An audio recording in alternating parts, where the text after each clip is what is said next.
Jose's on the way to save the day. First pitch is next, guys.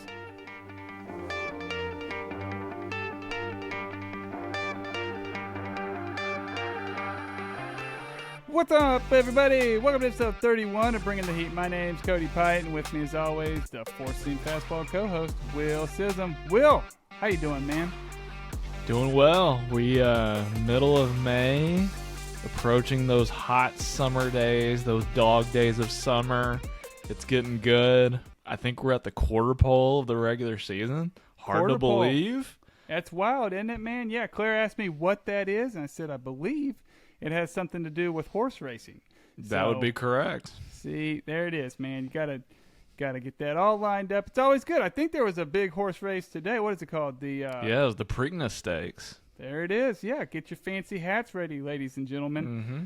Oh, man. Hey, that's what we should have done. We should have came on here with fancy hats, Will. Hey, that might be episode 100. Dude, book it. Book it. That's going to be great. Okay, let's get rolling. I'm stuck on this fancy hat idea. Okay, let's get started with where do we stand. We're going to take a look at the standings and everything that they are heading into Week 8. And it seems to be more of the same, Will, as we get into the American League East. You still got Tampa up top, 34 victories to 13 losses. That's pretty wild. And they're 5-5 in their last 10 games. Funny thing I heard today, five losses in that 10, all one-run games. So they were in it till the very end. And then you got Baltimore at 30-16, just amazing, 3.5 games back. Followed by the Yankees, Boston, and Toronto. And then in the Central, you got one team still above 500, Minnesota, 24-21, followed by Detroit, Cleveland. The White Sox have picked it up a little bit, I feel like, and Kansas City still hanging out. As we look at those 5 teams, no teams over 500 in their last 10, so pretty tough. And then look out in the West, guys. Texas Rangers are still up top at 28-17, but the Houston Astros are back. 9-1 in their last 10, and Altuve came back a couple days ago. Got his first knock tonight. So I know a lot of fans in Houston are excited about that. Followed by the Angels, Seattle, and, of course, the Oakland Athletics. And we're going to leave it there. What do you got on the American League, man? A little bit more of the same, huh? Yeah, kind of more of the same. East is still rocking and rolling. It's going to be interesting to see where all that shakes out. It feels like it's going to come down to maybe 2 things. Mm-hmm. It feels like it's going to come down to, I think, number 1, trade deadline. What do these AL East teams do? Mm-hmm. Do they make a significant move at the trade deadline? And then number 2, who is going to be hit with key injuries? Yeah. Obviously, we know that the Rays have been hit a little bit in that rotation. We know the Yankees have also been hit in that rotation. They are getting Severino back, so that should be a boost. Tomorrow, I think. Yeah, for them. He's supposed to start tomorrow. Mm-hmm. What happens to Toronto? Does Manoah figure it out? I know that we're going to talk about that later in the episode. So the AL East is full of what's Baltimore going to do? Are they going to make a huge move at the deadline? So East is going to be really fun to keep an eye on. Mm-hmm. Let me give a quick shout out to the Detroit Tigers. I thought the Tigers were, and they still kind of are, but I thought beginning of the season, I thought the Tigers were going to be battling with the Royals for the worst team in this division. And I tell you what, the Tigers, they don't have a good offense, but they're playing hard. They're playing well. Javi Baez has woken up a little bit. Yeah. Some of their younger guys, like Riley Green, starting to show a little bit of promise. Mm-hmm. So I tell you what, I don't think that they're quite there yet as far as a playoff or a wild card team. Yeah. But I do feel like the Tigers are starting to kind of like the Nationals in the National League. I feel like those 2 teams, they're not there yet, but they're at least showing some positive signs, as far as moving forward. There's some hope there. And then with the West finishing off there, I think the Rangers are for real. Them doing all of this without DeGrom, with him being on the IL the last few weeks, it's really impressed me. The Astros, as you mentioned, are starting to figure some things out. But I tell you what, I think those two teams, the Rangers and Astros, are playoff teams. I really do. Yeah, I'm with you, man. Those are the teams to watch in Texas and Houston and the Rangers. Going back to the East real quick, Tampa Bay, 126 positive run differential. So that's pretty awesome. That's the best in Major League Baseball. So it just proves that they're doing it and they're crushing people along the way. Toronto in last place is pretty wild to That me. is. I mean, who had that 8 weeks into the season? I didn't hear a single person talk about potentially some of these guys falling off. And we're going to talk about them like you said. There's a lot of bats in that lineup not producing like we thought they would. And then, of course, the Manoah of it all. Yeah. A little precursor to conversations we are sure to have later. I'm with you in the Central as well. No team with a positive run differential other than the Minnesota Twins holding it down at first. And, Oakland is in the West, Can they get to 20 games before they get to 50 losses? That's kind of what I'm watching here. I wouldn't bet on it. I bet some sport book out there has that.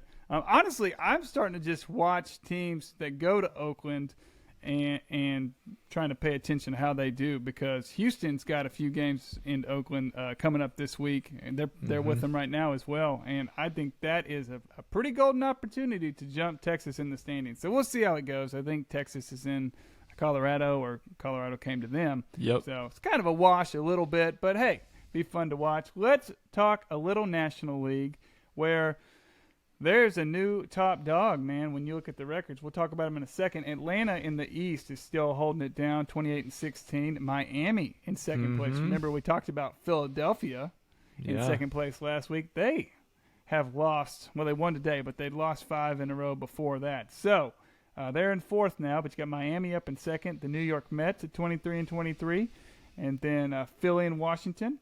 We got a very tight race here in the Central with Milwaukee and Pittsburgh at 24-21. And then the Cubs, Cincinnati, and St. Louis, all under 500, kind of holding that down. St. Louis, we talked about them a lot last week. They've turned it up a little bit, man. Yeah. 7-3. They look good. They put Contreras back there, and crazy. I mean, Jay Flair threw a shutout, 6 innings. Yeah. So, I don't know. I don't know what it is. It's good stuff. And then the new top dog. I mean, it feels like if we had a podcast 10 years ago, we'd be talking about these guys the same way. The LA Dodgers just doing it, man. I guess if you have a team with Mookie Betts, Freddie Freeman, you're going to be pretty solid. Clayton Kershaw. I mean, how many Hall of Famers are on one roster? 29-17. They're 3 games up on the Arizona Diamondbacks at 26-20. And then San Francisco, San Diego, who has fallen off since the Kershaw meme. And then Colorado at 19-27. Dude, they are a game and a half back of San Diego. I know. The Rockies and the San Diego Padres are closer than – that's wild, man. We just didn't have that at all coming into this. What do you got on the National League? Oh, man. Where do we start? So, first off, Miami being in second place in the East right now at the quarter mark is pretty insane when you really think about it. You think about the Mets were one of the talks of the offseason, their spending spree. They've got on paper, they have a great roster, super talented roster, but we've been saying it for the last few weeks. Something just hasn't felt right with them. So we'll see if they get going here. The Braves still look to be by far, in my opinion, the best team outside of the Dodgers. Yeah. The Central, man, here's kind of the way I see the Central. St. Louis is creeping up on all of these guys. Yeah. And we said it all along in the preseason. St. Louis has by far the most talented roster in that division. It's just a matter of, can they get through whatever funk has been going on in this organization, and it looks like they're starting to kind of figure some things out. As bad as it's been, they're still within striking distance, and it just feels like a lost opportunity for the Brewers, or if you want to put the Pirates in there. it feels like they should be up way more games than they are right now over, let's say, St. Louis, because I don't know how you feel about it, but this last week has made me start thinking, as crazy as it's been for the Cardinals, that they're still going to win this division. Yeah. I mean, if you carve it up, they're only 5.5 games back. So, right. I mean, think about it. If they played a 4-game series, let's say next week with Milwaukee, and they won 3 out of 4, they would be within 2 games. Yeah. Well, just to talk, and I don't know why in the world I'm on run differential like this today, but it just kind of keep an eye on it for the first time all season. Milwaukee's -4. Okay. And then you have Pittsburgh and the Chicago Cubs. They're in second and third in that division. They're both +22. Nobody is just absolutely pounding teams. So, yeah, and St. Louis, they're +12 and in last place. By far the most positive rate of any last place team other than the Toronto. Yeah. No, they're tied with Toronto. So there you go. Don't bet against these guys if they figure the pitching out. That's still a big question mark. Yep. But, Helsley's look better. Yeah. I gotta believe. I mean, surely obviously I don't know the people that run the front office in St. Louis, but I just gotta believe that they are very well aware of what they need to do. Yeah. And I feel like that they are now at least within striking distance of sniffing the lead in the division again and kind of getting on course again. And so I don't know. I'm just a big believer in talent at the end of the day wins out. And I feel like if St. Louis makes a couple of good moves or two, that they're still going to end up somehow, some way winning this division. And so, but moving out west, you said it, Dodgers. I don't know why I doubted them at the beginning of the year. Like, I really don't. But you're right. Like, it's almost like they lull you to sleep. It's like, oh, we got rid of Trey Turner. Or we didn't re-sign Trey Turner. Justin Turner walked out the door, went to Boston. Yep. And it's like, oh, man, here comes the fall of the Dodgers. Well, let's not feel too sorry for them because they've got Freddie Freeman. They've got Mookie Betts. They've got Clayton Kershaw. They've got Will Smith. They've got J.D. Martinez. They've, on and on. They figure out this guy named James Outman who looks like a stud. It's the Dodgers. And so, I just with whatever is going on in San Diego, and I don't know if anybody understands what's going on in San Diego, the Dodgers just look like the class of this division again. Yep. Nope, you're exactly right. Dude, I don't know what's going on in San Diego. We could have a whole different talking point. We could. Nope. I'm combing through ideas I have in my head. Nothing makes sense to me, man. You get that core 4 they have up top, and they're all kind of individually playing well at this point, other than Machado, who's dealing with that broken hand. I don't know. I have Josh Hader on a lot of teams, and I just feel like he hasn't had a save in about a week and a half, and I think it's because they just haven't been in position to win games. They're 2-8 in their last 10.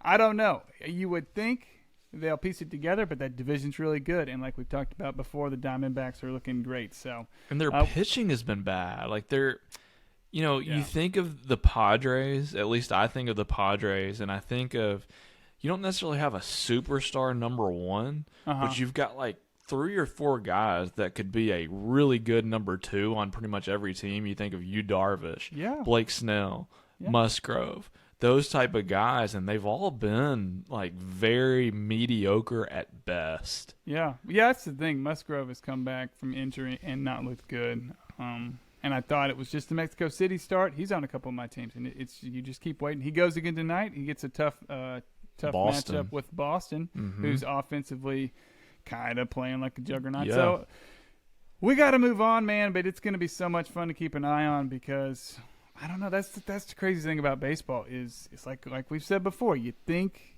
you got it all. You got all these projections, and you think you know how it's going to play out, and then it just doesn't. So what if – I'm just throwing this out there before we move on. I think I know where you're going, and I'm excited. What if San Diego just kind of spirals out of control and keeps losing at the rate they're losing right now, and What if they somehow become sellers? I don't know. I thought about this about a week ago, but then I got to thinking they have like this 6-year, pretty crispy 6-year window Yeah. where they have all these guys locked up, and Musgrove and Hayter and Bogarts and Manning, all these guys. And I'm Soto locked up yet. We'll see. But I feel like they're not going to sell because they have this core group of guys. I know there's guys I'm missing. Darvish is also locked up. So. And I know there's going to be somebody who's like he is missing a big name, but no, you're right. Hater resign, or is he still waiting? I thought he did. I could be wrong. Be wrong. They'll probably. I don't know. I think he looks good there. I hope he stays. But yeah, we'll see. It's a long season, like you said. Quarter pole. We got 3 more quarters to go, man. That's true. So I'm just saying. I'm just throwing it out there. What if?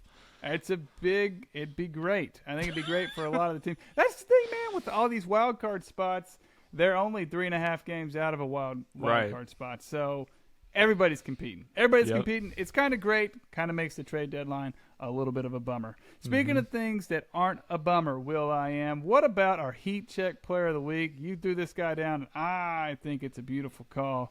Who you got, brother?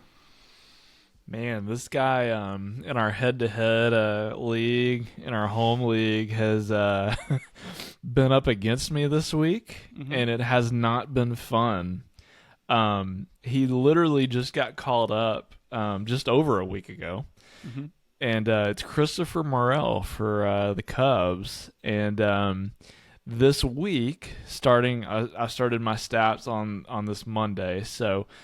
starting on Monday, he has gone 8 for 21. Half of those hits have been home runs, so he's hit 4 home runs this week. He's hit 2 doubles. He's had 7 RBIs, and he has scored 9 runs.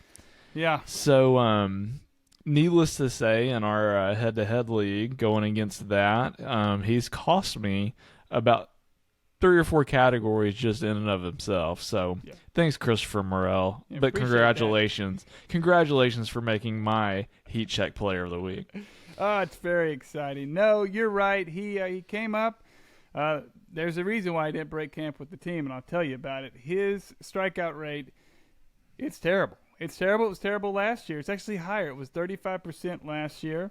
It's 36% this year. For those keeping score at home, 23-24 is about league average. So he is bottom 1% in strikeout rate, but it just doesn't matter, man. Anything he makes contact with, he's absolutely crushing. If you have him on your team, and enjoy it, and you got 2 options. You can sell high, or you just kind of let it ride. But I am telling you, and it might be going on with a couple guys, and I think they're on our list to talk about in a little bit. But it'll happen. They will regress. Yep. And so just enjoy it while it happens. But the thing about it is, everything else, all his peripherals, it's all green on Roto. It's all red on Baseball Savant. He's slugging almost 900. OPS is 1,200. So a 1.262. I mean, what are we supposed to do? I'm sorry about that, Will. That's kind of the downside to head-to-head. That's right. It's going to be okay, brother. Let me tell you about my guy, okay, who I think it's been a long time coming for this young man. He's 25 years old. His name is Alex Kirilloff, and anybody who is a fan of the Minnesota Twins or kind of kept up with prospects probably recognize this guy. He made his debut in 2020 in the playoffs for the Twins against the Astros. He has an amazing hit tool, man. He's got a great eye, a little bit like a Luis Arraez, but just a little bit more pop. And he's came back from injury. He had a back injury, I think, his first year. This year he's dealing with a little bit of a wrist injury, and that's pretty tough for hitters, obviously. So it's been a reason for concern. And on a lot of shallow leagues, I didn't see him drafted, but he came off of the IL here recently. So I picked him up, and he's done pretty well. 9 for 25 with 2 doubles, 2 home runs. That's a 360 average and a 1.127 OPS. I think we'll see how they use him. They play some at first base and some in left field, so you'll get both those eligibilities. If he can stay healthy, I think he's going to be a pretty good add. He's only about 30% rostered, but that's gone up about 20% since he came up off that IL last week. So a guy to maybe go out and grab. Will, you got anything on Alex? Yeah, I hopefully he stays healthy. I think that's the main thing with guys like that. And I mean, I'm kind of with you. I feel like if he continues to, I don't expect him to hit 360 all year, but if he continues to produce like he's produced in this last week or so, hopefully he gets a spot kind of permanently towards the top of that lineup, because I mean the Twins, I don't think have just a juggernaut of a lineup. So Nope. if he can get one of those top couple of spots in that order, I feel like he could certainly provide a lot of good value, especially for a guy you pick up off of waivers. Yeah, for sure. And one more guy, he's not on here, Will, but Royce Lewis, who's Yeah. had all the prospect pedigree in the books. He got hurt last year. He's coming back off, I think he tore his ACL. Uh-huh. He's a super athletic guy. He's very much Byron Buxton light, and so I picked him up in a couple leagues. He's raking right now in AAA on a rehab assignment. He'll be back with the team because, like you said, they need pop. Another guy for the Twins that just can't stay healthy. So be interesting to keep an eye on, guys. Hey, you know what's fun about starting a podcast, Will, is you get to come up with all kinds of fun segment ideas. And this one was one of yours, and I just thought it was such a great idea. What we're going to do, it's called Studs and Duds. And, we're at the quarter mark of this season. We decided we're going to look back at those position breakdowns we did. And we're not going to do them all at once. We're going to do like one an episode potentially. And we're going to look at catchers this week. So what we're going to do is we're going to talk about the studs, the guys that have either, risen in the ranks or kind of like they are what we thought they were. Mm-hmm. And then we're going to talk about the duds, kind of the bummers. The guys have gotten out of the gates a little slow. There's still 75% of the season left, Will, so we're not at all putting these guys, down, but we're just kind of staying positive or, just kind of telling you like it is, guys. So, real quick, I do want to make that distinction. We are not technically re-ranking these guys higher or lower. We're just saying this is where we put them, and they haven't performed. So I kind of thought maybe that would be important to mention. Let's talk about some studs, Will. I'm going to stop talking here, man. Let's start with Will Smith. We ranked him as the number 2 catcher. He's currently rated as the number 3 catcher in some fantasy leagues. Stats looking good with a 3.14 average, 7 home runs, 23 RBIs, and 24 runs. Also has a stolen base for those Dodgers. What do you like about him? Man, what's not to like about Will Smith? I mean, he is he's as steady as it comes at the catcher position. He hits third or fourth, right behind Mookie, Freddie in that Dodgers lineup. And I saw a stat the other day of he had only struck out, I think, in single digits so far this season, like throughout. Obviously, we're at the quarter mark of the season, and I'm pretty sure he's only struck out like maybe 9 times or something, which is crazy. I'm going to find out for you. That's like Luis Ariz. Man, Will Smith is just a stud. I mean, this is a guy that it seems like and we're going to talk about the other ones that have really performed well, but it just seems like Will Smith, I mean, at the end of the season this year, he very well may be the consensus number 1 catcher on the board for the next couple of years at least. So, yeah, I mean, he hits for a great average. He's got power, hits in a great lineup in the middle of it. Yeah. And off to an incredible start. So he struck out 12 times, but he's walked 18. It's the first time in his career he's ever walked more than he struck out. Yeah, I think that's the big thing, man. The plate discipline has just been there. The rest of his underlying stuff looks pretty similar. But just that walk rate going up and that K rate going down. So pretty exciting for the Dodgers. Drafted him last year, dude. I might have drafted him a year early, Dude, he's honestly as great as Mookie and as great as Freddie Freeman is. Will Smith's been the Dodgers' best player so far. Yeah, and like some of these guys we're going to talk about, playing time is not a concern for him. He'll get a day off, but he'll typically spend it in that DH role. So that's always a plus. Let's talk about new faces and new places, man. We have Sean Murphy, famed Oakland A. He's part of a couple 100-win teams in Oakland a couple years ago. Transitioned to another great situation in Atlanta. We ranked him the 9th catcher. He's currently the number 1 on Yahoo with a 275 average, 10 home runs, 34 RBIs, and 26 runs. No steals, but doesn't need to when you're raking like that. What do you like about Sean?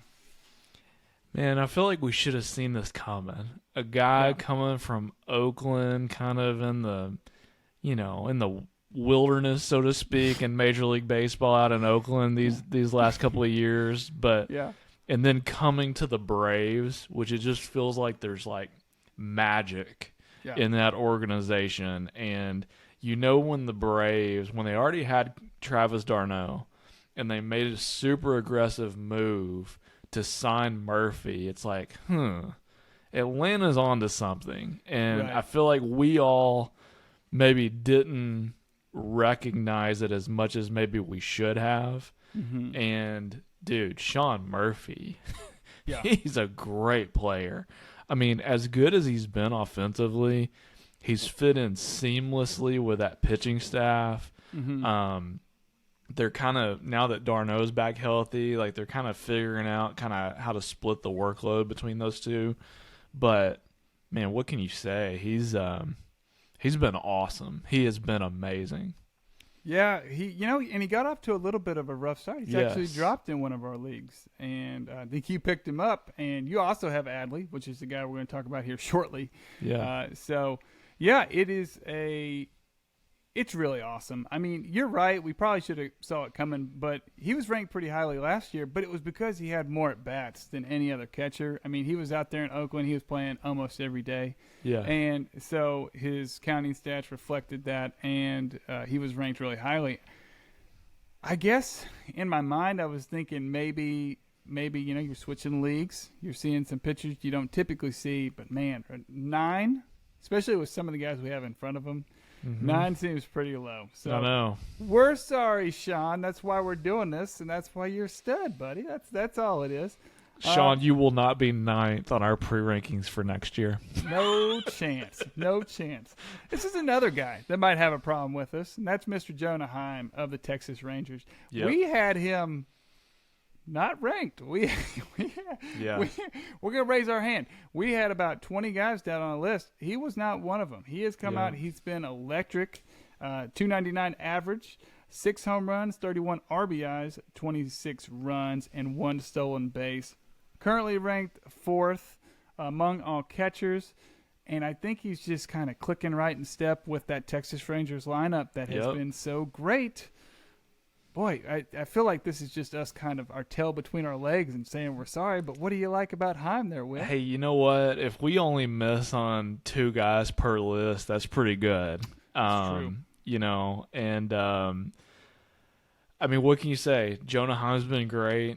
I will say, talking about just Texas, the Rangers in general, man, I'm buying stock in that whole lineup. I mean, it has looked really good from top to bottom, and Jonah Heim is seemingly, I know we're a quarter of the way through, which is, in my mind, that's enough of a sample size to say, all right, this guy's legit. And with him being in this lineup and producing the way he is, I mean, I don't know that we're going to see too much regression. I mean, he's going to get everyday playing time moving forward, and that lineup is so good that he's going to have plenty of opportunities to score runs, bat people in with RBIs. So, hey, you know what? More power to him. Go Jonah Heim. Yeah, man. I'm kind of taking a deep dive over here in his underlying stats. And it feels like he's just improved on stuff that he was pretty solid at last year. Ground ball rate has gone down. He's got his fly ball rate going up about 45%, and that's kind of what they're teaching nowadays is trying to lift the ball. It's really worked out pretty well for him, man. Batting average balls in play from last year to this year is almost 100 points higher. So wow, he's hitting the ball a lot better. he's a waiver wire guy. You're not going to see him there now. I'd say he's about 85% rostered, but he is really solid. And Feels like the Alejandro Kirk from last year. Dude, that's not a bad call. It's not a bad call. Yeah, hopefully he stays kind of clicked in and he can keep contributing. But yeah, hey, here's a guy, last guy on our studs list that I don't think would surprise anybody. We ranked him 4th.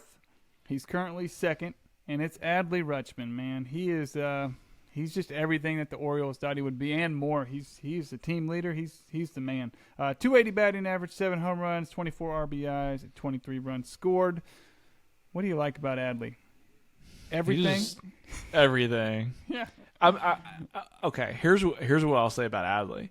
Yeah. I think he is. First of all, I think he's an incredible player, both fantasy and real life. Obviously, I think he's an even better real life player than he is a fantasy player, Yeah. and he's an amazing fantasy player. But he's even better by just what he has meant to the Orioles ever since he got called up last year. I've said this before. I don't think it's a coincidence that when he first got called up, that's when the Orioles started really winning, dating back to last year. And I think he means everything to that franchise. I think that if you were to poll actual GMs in Major League Baseball, and if you were to like give me a top 10 list of guys, if you could start a brand new team tomorrow, I think you'd be on every single one of them's top 10 list as far as who do I want, as the cornerstone franchise player of my team. And I think he's that guy. From a fantasy standpoint, I think he's just going to be solid across the board. He's going to give you good average. He's going to give you some power. He's going to bat in plenty of runs because Baltimore's lineup is legit. And he's one of the few guys, too, that I wouldn't be surprised if he ends up walking more than he strikes out at some point. He has that kind of a profile to me. I don't think he's there yet. Yeah. But I think he's eventually maybe going to get there. And everybody had such high expectations for him, and he's lived up to them and then some. Yeah, 36 walks, 29 strikeouts, Will. I mean, he is no holes in his swing, man. He's so good. You just said it, expectations, the name of the game with this kid. Correct me if I'm wrong. Did he not win a College World Series with Oregon State? Oregon State. Okay. Gets drafted 1st overall. He's 21 years old. That's a lot of pressure for, see it every year, man. And a lot of guys don't pan out. We talk about this with Bryce Harper and being in the spotlight at that young. This guy is the mailman. He just delivers. And I would give both my pinky toes for him to catch for the Red Sox. But that's okay. Here's the thing about pinky toes, okay? They don't help with balance as much. Okay, never mind. I'm getting a little off traffic. Dude, Will. He is He's so literally, good. though, he is Buster Posey 2.0. Yeah. As much as Buster Posey meant to those Giants teams that won so much and won championships, this is exactly what Rutschman means to the Baltimore franchise. Dude, I don't know. I'd put money on him to win an MVP. I agree. I mean, he's so good. He's so good, and he's so young, and he looks like he's having fun out there. How can you not root for this guy? I mean, we're two AL East fans. We got teams that we love in the AL East, but we love this guy. Yep, and Baltimore is going to be a problem. They're already a problem, but they're going to be a real problem in the next few years. They got a nice window, man. They really do. And I could see this guy playing for the Orioles the rest of his career. I mean, they'd have to obviously work out the numbers, but man, he's something special, and they love him. They love him there. Okay, let's talk about the duds. All right, these are guys we ranked a little higher than they have performed, and I hate to do this to a last place team, but we got a pair of Jays. Okay, we got a pair of Blue Jays kicking this list off. Alejandro Kirk. We ranked him 5th, and he is currently playing at 23rd ranked catcher. 220 average, 2 home runs, 11 RBIs, 9 runs. Will, what happened? Man, Captain Kirk. Disappointing, right? Down with the ship. I mean, so bad. I think the biggest thing that surprised me in looking at his stats is that he's only hitting 220. I mean, this is a guy that profiled, he was actually a highly regarded prospect for a number of years in the organization, and then obviously last year when he started getting a lot of playing time, he produced. He was hitting third, fourth, fifth all year last year in that potent Blue Jays lineup, and also projected as a guy last year that walked about as much as he struck out, which is always kind of a sign that someone not only understands the strike zone and their discipline, but he hits the ball hard, hits a lot of line drives, and you feel like with guys like that going into this year, especially amid the rule changes, that those guys were just going to continue to thrive. And I don't know what's going on. He's really getting a lot of days off. I know that they like Danny Jansen, and he gets a lot of playing time as well. And so I don't know if maybe that's a factor, but I don't know. This one baffles me. Like, I don't really know what to put my finger on, but it's definitely not obviously what we expected.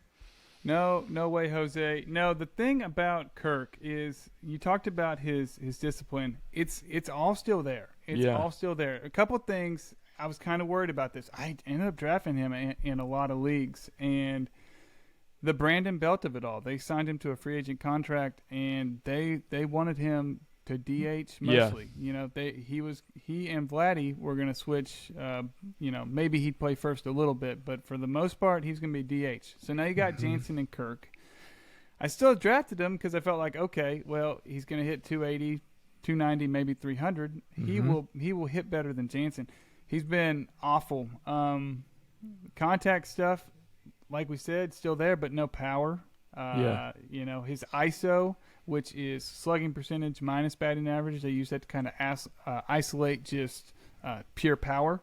Is like .090. That's like first percentile in the league. It's terrible. And even diving through the fantasy stuff, you look at real life baseball, and I don't know if you caught what happened at the beginning of this week, but there were issues with the pitcher for the Blue Jays, and he was tipping pitches, but a lot of people thought it was how Kirk was setting up. So then he missed a couple games back to back because defensively you can't use him. And if you're a defensive liability and you're hitting the way Kirk is, you're just not going to play. The one thing I would say, if you're in a dynasty league and you have a deep bench, I would hold on to him. He's 24 years old, but in redraft, and I've seen it in almost all my leagues, he's hit waivers. And so if you need a catcher, there's a couple guys out there that actually look okay. Yasmani Grandal, and maybe I shouldn't divulge this, Will, because we need a catcher, both of us. Kirk's still my catcher in one of my leagues because I haven't landed on who I want to trade or maybe drop yet. But Grandal has looked good, and there's a couple young guys that you might want to take a flyer on other than Kirk, but Bethancourt for the Rays. That's correct. My boy. You got Bethancourt, and then you got Langoliers, whose average isn't there, but he's got some pop. And I feel like I'm blanking on a guy from the Angels, but that's okay. Logan O'Hoppe looks like the real deal, but he's hurt. But I tell you what, he'll be in our rankings for next offseason. I can assure you that. Yeah, no doubt. Hey, I think he was in the rankings this year. I can double check. Yeah, I think he was a lottery ticket. Pretty there. I slapped him in the lottery ticket. So if you play that lottery ticket, sometimes you win a little bit, guys. Yep. Okay. Are we allowed to advocate for people to play the lottery? Where do we land on that? I have no idea. Okay, we'll figure it out. And it's going to be great. Okay, let's move on to the next Blue Jay catcher, ? He's not really a catcher. I don't think he's caught a single game, but he is Dalton Varsho, and he was on our catcher rankings. We had him ranked 8th. And he's currently playing the 16th ranked catcher. 212 average, 6 home runs, 16 RBIs, 18 runs. He has stole 6 bases. So that's not nothing, but it's not great. What do you got on him, Will? So let's put it this way. If Dalton Varsho did not have catcher eligibility, what would we now think of Dalton Varsho? And I think that whatever your answer is there, and I think I know what most people's answers would be, I feel like that kind of sums it up, to be honest. I I'll put it this way. I actually traded for him in our one of our leagues, and Podcast league, right? yeah, and to be honest with you, the only thing that really excites me right now is the fact you alluded to it. He does steal some bases, but I don't know. When I look at him, when I watch him play, I don't think he's ever going to hit for a high average. And like I said, I think the easiest way to put it or phrase it is whenever he loses that catcher eligibility, and it might be next year, that's kind of what it looks like. Yeah. I mean, this is kind of a late round guy, at best, unless he just really totally turns things around. I think the catcher eligibility saves him, to be honest with you, and that's really the nicest way I know how to put it. Nope, you're exactly right. I saw it a lot in different, fantasy, articles, people talking about his ADP being so high compared to what they thought he was worth. I mean, it was at its peak, it was 55 to 60 range, and that's just like, what round is that? Well, I'm a little rusty on my 12-team round. In a 12-team league, that's around the 5th round, give or take. Will, math guy, he'll help you with your taxes. Here's what you do. You reach out to us on Twitter if you have a question. I mean, I know tax season's over, but the thing about tax season is once it's over, it kind of restarts, immediately. That's true. So, anyway, no, I'm getting back on track, Will. I don't know. It's just not great. I mean, other than the stolen bases, which is nice. If you don't have JT Realmuto, there's not much to go around at the catcher spot. Lineup context is okay, currently. Yeah. If people play up to their stat card, baseball card, but at this point. I mean, here's the only thing that I think can save him from a fantasy perspective, at least for this year. I think if he can get to 20, 25 home runs, which I think is very possible for him. Sure. And if he can end up stealing somewhere around 20 bases, like if he ends up having a 2020 season at the catcher position, it's one of those things you'll take it. But the problem is he's probably going to hit 230. Yeah. And in like those head-to-head leagues, that feels tough. That feels super tough. Roto, you can swallow it a little bit more with the counting stats, but head-to-head, guys, it can be it's tough. A little bit of a hard pill to swallow. Hey, last catcher, it's been a little bit of a dud. I don't think I'm totally giving up on this guy yet, but let's talk about him. William Contreras. Preseason rank, we ranked him 10th. He's played up to the 15th ranked catcher. So not terrible. Had a pretty solid start to the year, but just hasn't found the power stroke, and his average is heading in the wrong direction as well. Shakes out to a 246 average, 3 home runs, 11 RBIs, and 14 runs scored. No stolen bases. Bats pretty high in that Milwaukee lineup. They just, notoriously don't push across a ton of runs. What do you got on William, dude? Yeah, you kind of said it. I mean, I know, right? Yeah. I don't know. I mean, we talked a lot about him kind of in the preseason. We were excited about him potentially getting a full workload because in Atlanta, obviously, he was blocked, of getting full-time, everyday playing time. And now that we thought, at least with him getting moved to Milwaukee, that this guy could end up breaking out. And we still had him ranked around 10th, which is honestly feels kind of about right still. But it has been a little bit disappointing because you do feel like there's more potential there based off of what we saw in Atlanta. And it just hasn't translated, at least so far. So he's a guy that I'm definitely keeping my eye on. But it definitely has not panned out like, I don't know. I'll put it this way, like I had hoped, if that makes sense. So there's still hope for him out there. I think the Brewers really need him to get going because that lineup just lacks a lot of pop, quite honestly.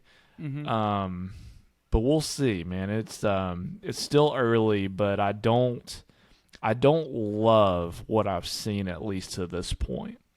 No, just to remind people, in 2022, played 97 games, hit 20 home runs, 45 Yeah. RBIs. Obviously the RBIs is not great, but if you march out that 20 home runs, you're looking at like a 35 home run guy. Right. And so, I mean, you can talk yourself into like 25 home runs early or Mm-hmm. easy, and to just have 3 at this point, I mean, that's on pace for like 10 to 15. That's just Right. not. That's just not going to cut it. And I don't know. I think the thing about this guy is he was a lot of people's option for I'm going to wait on catcher. You know, Mm-hmm. I'm going to spend that draft capital somewhere else. Mm-hmm. And so people who did that, and I'll raise my hand, did it a couple times. It bites you a little bit. It bites you a little bit because I think, and we talked about it in the preseason show, man. We thought there was a lot more depth here than Mm-hmm. how it's panned out. And obviously you have your guys like Jonah Heim who come out of nowhere, but for the most part, Yeah. there's still a sizable gap after the first 5 Yeah. or 6 guys. It's honestly like when you look at our preseason ranks, it's honestly played out kind of on par with at least what we were thinking. Obviously, Jonah Heim has been kind of an outlier. Yeah. But there were a lot of question marks. Like we felt better about the overall depth of the position than Yeah. what it had been. Yeah. And I think that's still true, but there were a lot of question marks once you get past those, top 5 or 6 options that we had. Uh-huh. Even like a William Contreras, we were excited about the potential, but we also were realistic in knowing that this guy is not, he still has to prove that he's going to be a top 6, 7, 8 option moving forward, and Right. he's still yet to prove that. Not yet. Not yet. Hey, we still got some. This is going to be a fun segment. I'm pretty excited about this. We'll look at first base next week. This is going to be fun to kind of look back at what we thought versus Yep. what's actively happening. And we have so many positions that it's going to take us through probably the halfway mark. So it's pretty exciting. That's such a great idea by Will. Guys, everybody let Will know what a great idea it was. I mean, I can't even pump him up enough. Hey, let's go back to a classic, though. I love this one. It's one of my favorites. There's smoke, but is there fire? Let's talk about 4 guys. 3 of them may or may not be on my fantasy team. I need Will to pump me up. I need help. Okay? Let's talk about we got a couple aces here, guys, and I don't know what's happening. Let's talk about Sandy Alcantara, okay? A really rough start to the year. 1-5, 5.05 ERA with a 1.23 whip. Crazy thing is, K/9 is up from last year. It's 8.53. What are we doing with this guy? So he's a hold. Don't drop him. Unless you're in one of our Don't- leagues, then you drop him. Drop Trade him him to me. to where trade him to me. I will gladly give you a solid player for him. But he's a hold. He is he's obviously okay, here's the thing. I think if you were realistic going into this year, I don't think, at least this is my opinion, I didn't think that it was realistic to think that he was going to repeat what he did last year. Now, did I think he was going to have a 5 ERA? Absolutely not. Yeah. But I did think that there would be a little bit of regression there because the only thing that concerned me going into the year was kind of the lower strikeout rate when you compare him to other, what we think of as fantasy aces like a McClanahan, a Garrett Cole, Spencer Strider, those guys. And I think that's hurting him to an extent. But I did see, Cody, we were talking about this a little bit earlier, but I did see actually on the telecast earlier this week, they were talking about when you dig a little bit deeper into Sandy's numbers this year, that he hasn't been that bad the first or second time through a lineup. Uh-huh. But the third time he's going through a lineup this season, it's been rough. Yeah. The league is hitting throughout his starts this year. They're hitting to over a .9 OPS against him, which is for Sandy Teeing not off. good. Yeah. It's teeing off. And so really that third go through the order this year is really hurting him, whereas in years past, because he's always been a guy that's gone deep into games, in years past it seems like he got better. the longer he went. This year, the guys are getting to him when they see him that third time. So that's been, when you take a little bit deeper dive into the numbers, that's been the biggest problem so far for him this year. So we'll see if he can get it going. Yeah. For me, he's a hold though. I'm putting this at a little bit bigger than a simmer at this point. I'm not overly concerned, but I am a little bit concerned. Yeah. It's uncomfortable. You know. What do we even call a little bit more than a simmer? Not quite a campfire. We're just starting a campfire. Yeah. Yeah. We're starting the campfire. Yeah, you're right, man. Man, when you look at the stuff, a lot of people buy into this thing called FIP. If you don't know what that is, it's fielding independent pitching. And that is basically you just take fielders out of it, and they calculate the ERA. Last year, of course, his ERA was 2.28. His FIP was 2.98. His FIP this year is 2.60. So it's a little bit of a bump. I think we could have saw that coming with the lack of a shift. Now, they're kind of still shifting. I don't know how much you they saw. are. We could talk about this, but, I mean, they didn't really ban the shift. They got some tweaking to do on that rule. But his ERA is 5.05. So there's something to be said about he could positively regress. I'm pretty sure that's what we're looking at because he just, I don't know, man. Underlying stuff looks good. Swinging strike percentage is up higher than it was last year. I don't know if it's like he's pressing after he gets lit up, but we talked about it before I hit record. It feels like he's just super prone to the big innings. So I'm with you. I'd call it a simmer. And I hope this guy turns it around, man, because he's a lot of fun to watch. He's super duper good, super duper. I don't use that adjective as much as I should in my life. Well, let's talk about somebody who hasn't been super duper, man. Alek Manoah, and we don't disagree on a lot of stuff, but I think we fundamentally disagree on what to do with this player. You take off, man. I'll let you know. 1-4 with a 5.40 ERA. His WHIP, real bad, 1.8. Got roughed up again against the Yankees, but the worst thing, I think he pitched today. I think he was actually decent today. Yeah, pretty decent. 7 walks against the Yankees, though. Pretty bad. Hard to do that and me say anything good about you. So 7 walks, 3 Ks, 5 earned runs, and 4 innings pitched. While you're talking about it, I will see how he did today. So, I to answer your question, I do think, based on our prior conversations this week, I do think we disagree on this one. For me, I wouldn't touch Alek Manoah with a 10-foot pole at this point. And here's why. If you want to know what will repellent is for fantasy pitchers, it is guys who have low strikeout rank, low strikeout ratios, and high walk ratios, and that is the anti-will formula for pitching in fantasy baseball. So, I don't know. Those two things right there just kind of do it for me. And I've actually watched him pitch several times this year, and I was kind of telling you this, Cody. Like, it's one thing when a pitcher loses velocity, a tick or two on the fastball or whatever, that's something to obviously monitor, and that's never, a great thing. Yeah. But my big thing is as soon as a pitcher starts losing that command on 1 or 2 pitches, they can't locate pitches, whether it's off speed or the fastball. Man, guys at this level, they're going to crush you if you're missing in the wrong spots. And that's where it seems like he is. Obviously, with the walk rate going up, you're putting more runners on base, and so the potential for a big inning is always there.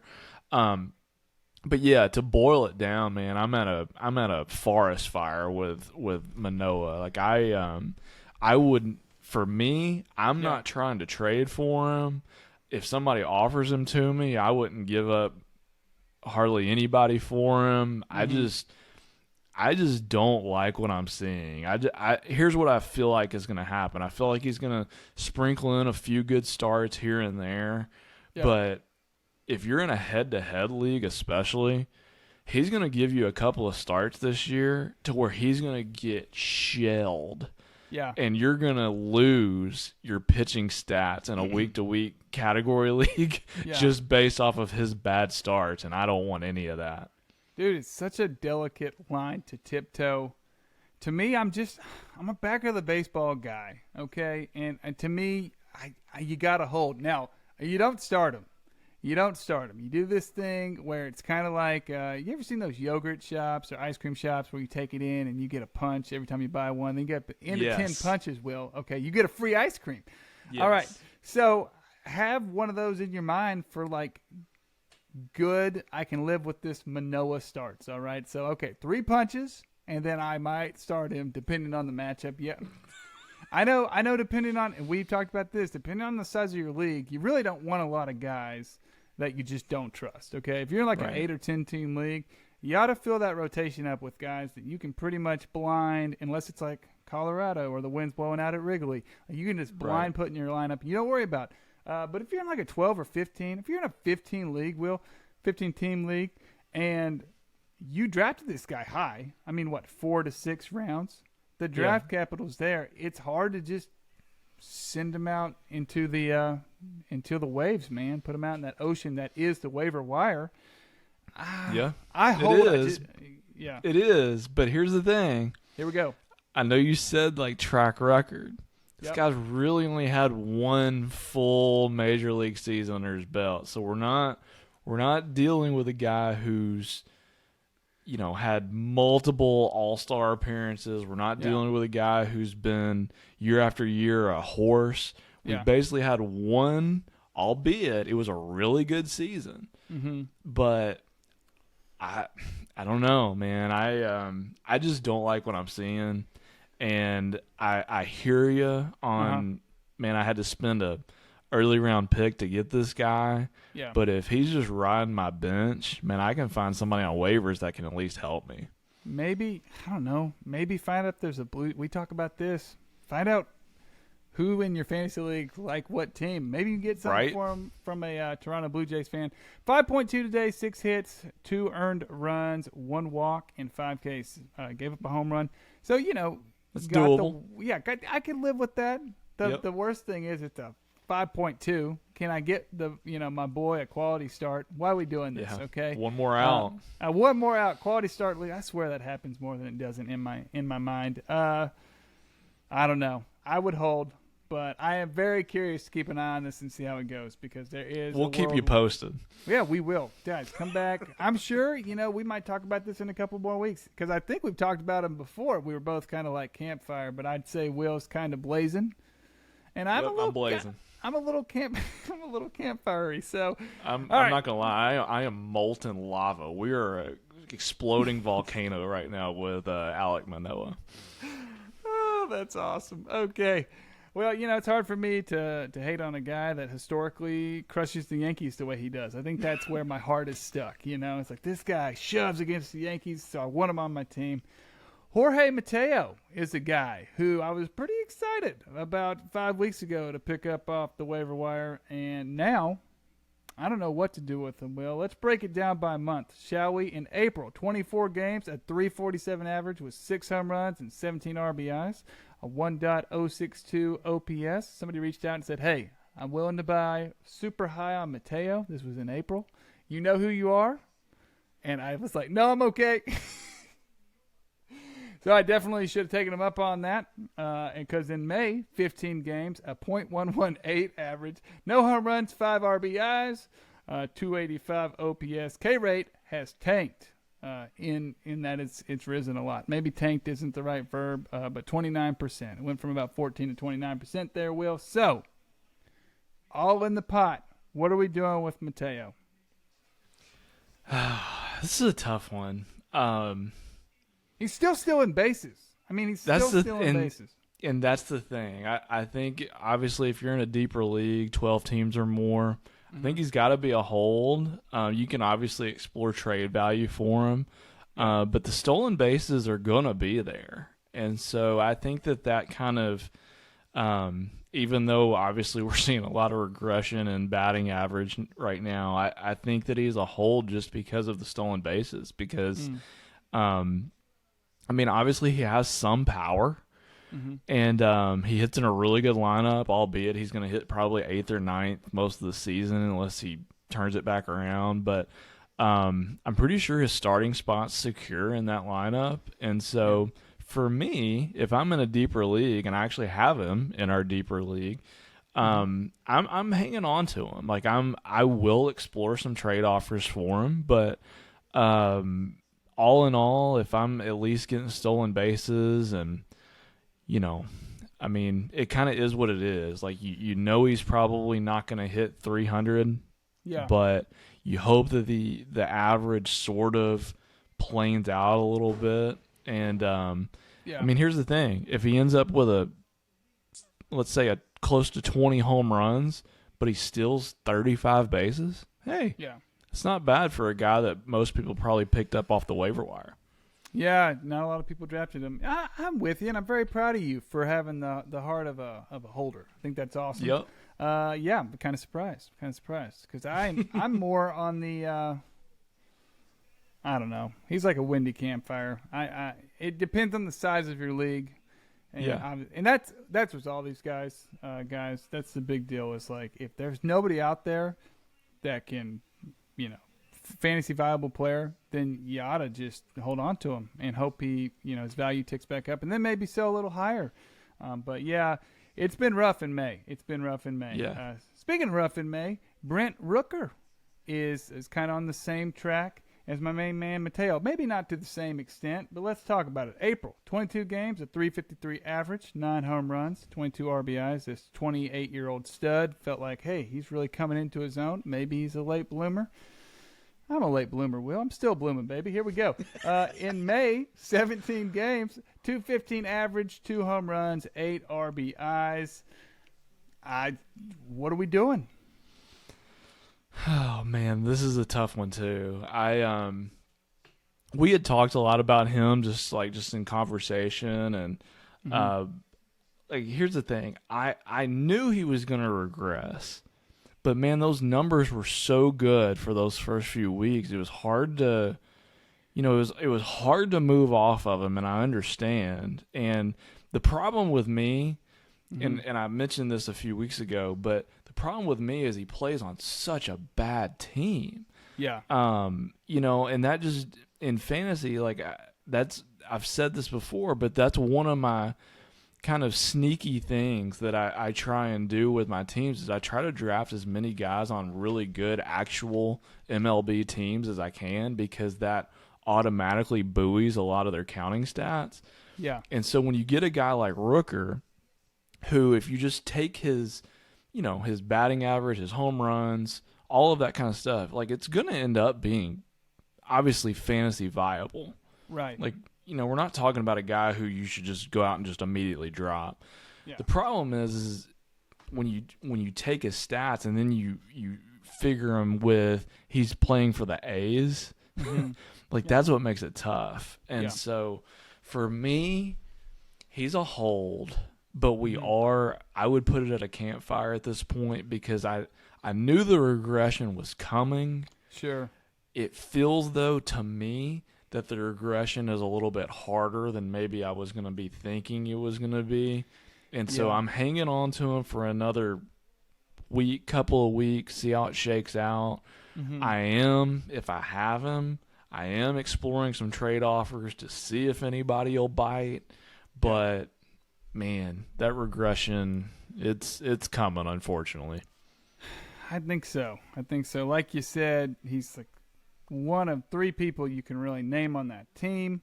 Right. And he's not doing a lot for you right now, and so that's a pretty tough pill to swallow, especially when outfield is as deep as it is. Especially in, he's helped a little bit, I guess, if you're in a league where they specify right, center, and left field, they could be a little bit tougher to replace. But there are so many good outfielders, guys, coming up that, fill it out. You got it.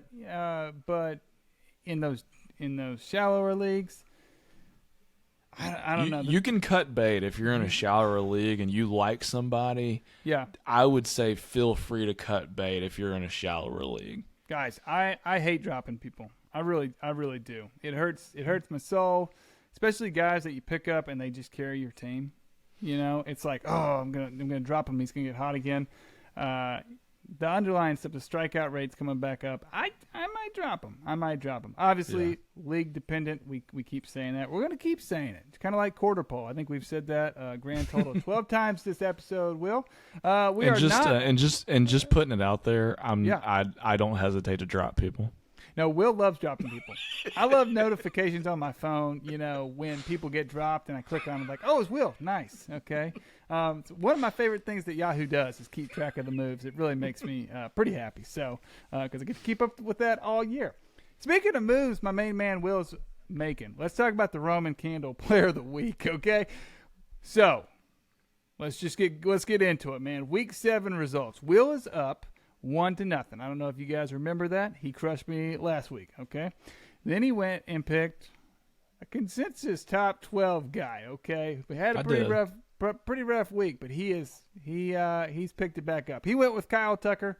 Will's got the Midas touch. He went 8 for 19, a 421 average, a 1.219 OPS, 1 home run and 7 RBIs.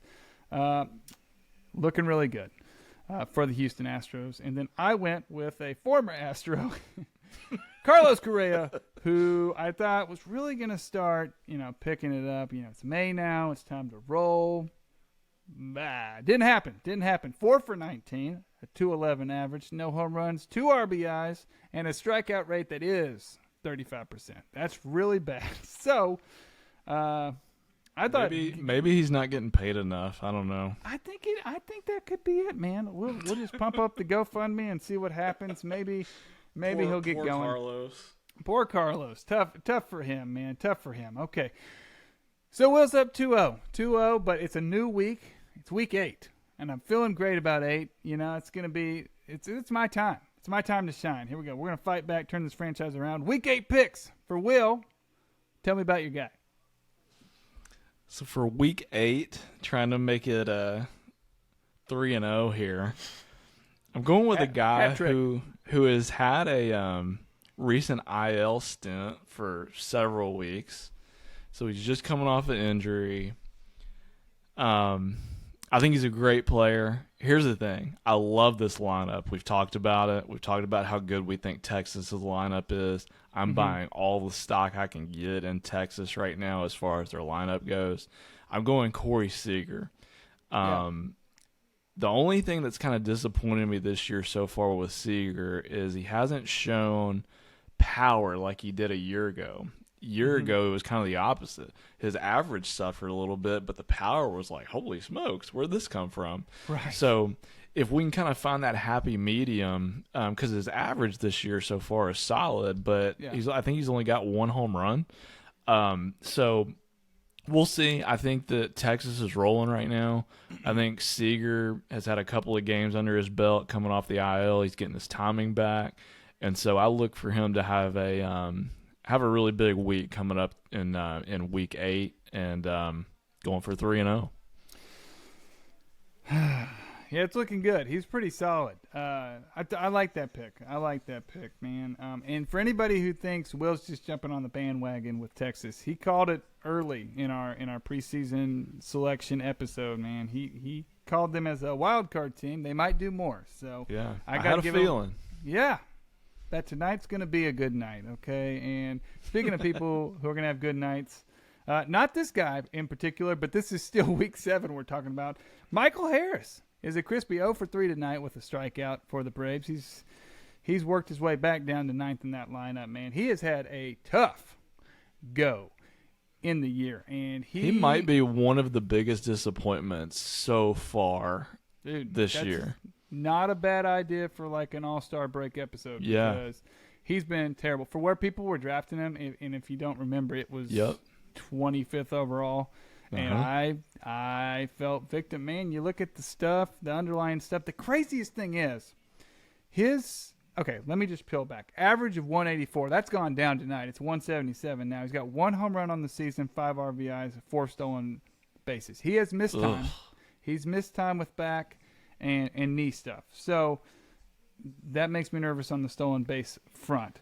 Only played 23 games, 24 if you include tonight. So the pretty interesting thing, and the reason why I would say hold is his K rate has gone down, his strikeout rate has gone up. Remember when we compared he and Bobby Witt as very Right. similar? Bobby Witt's kind of stayed the same.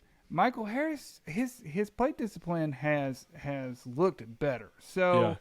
I think if you can stay there, that raw talent, those tools are really gonna show. But do I think he could actually perform to a third round talent?